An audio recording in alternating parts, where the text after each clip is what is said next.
While every country is pursuing increases in their gross domestic products or GDPs, Mother Earth is absent from our global economic mechanism. Ecological economics, which evaluates nature's productivity in the economy, would stimulate each country to transform its financial and educational systems. A prominent economist, Professor Sir Parthasarathi Dasgupta, told Thai PBS World about the significance of ecological thinking and biodiversity in economics. Well, the fisherman depends on coastal fishery, let us say, if it's a coastal fisherman.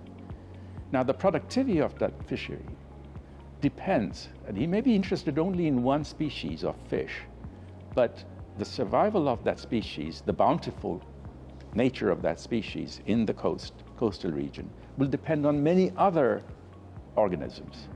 So biodiversity enhances the productivity of the thing that you are interested in, which is ability of the coast to produce fish, which is what you harvest and you sell in the markets and you earn an income. So biodiversity has an indirect value, huge indirect value. Indirect because it enhances the services and goods that ecosystems offer us. Since humans have heavily burdened nature through global economic activity, our demands exceed nature's ability to supply on a sustainable basis.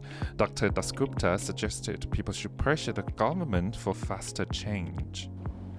Valuing nature such that that value is included in investment project evaluation. When a government, let's say, builds a road which has to go over a wetland, the road is a good thing because it allows traffic to pass.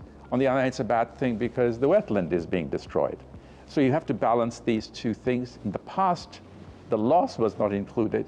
Today, somebody will say, yes, there is a loss because of the wetland being destroyed. And then now there'll be pressure on the government to actually include that loss before it says yes to the highway project.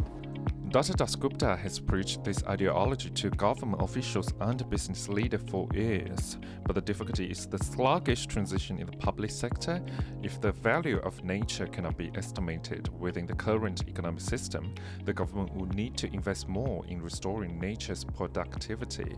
One of the characteristics of a wetland is that it houses insects and birds who pollinate agriculture. So that's an indirect benefit that agriculture enjoys from the fact that there is a wetland. Another thing that wetlands produce is natural cleansing of water. You enjoy that, by the way, in your park here, Central Park. You get clean water. One reason is that it's a wetland and nature has a way of cleaning it. Now, if you destroy the wetland, you will have to find an alternative way to get clean water.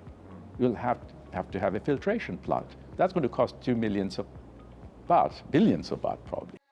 Foreign direct investment or FDI is a crucial part of Thailand's economy, but since the cost of nature is now evaluated, investors are exploiting the benefits of nature's infrastructure. The professor emphasized any country relying on FDI should put this hidden cost in products and price export goods at a higher rate.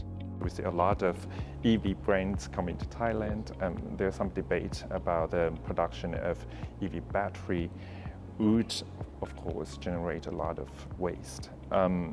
What's your suggestion to Thai government? One of the dangers of the kind of investment that you've just now mentioned is that it's very easy to miss out the damage that is caused, that you mentioned, the waste. It's very easy to miss out because, for the reasons I've just already we've been discussing, because the waste creation is a degradation of nature and it's not valued. So it will not be included in the cost-benefit analysis that goes into the decision of whether to have encourage that investment or not. Now, every time you do that, the host country is losing wealth. Including nature's cost in the economic system is a very urgent task. Dr. Dasgupta warned, however, the inertia of government or lack of it could result in an irreversible state.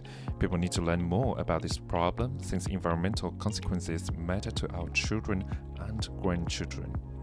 So the only way to handle it is to educate ourselves in ecology, to understand that this is the absolutely fundamental input in our lives. Not only can we have just to breathe clean air is an essential part of our life. If it's a polluted air, our life expectancy is reduced. So there is a direct benefit of having nature healthy. Frank Shi reporting for Thai PBS World.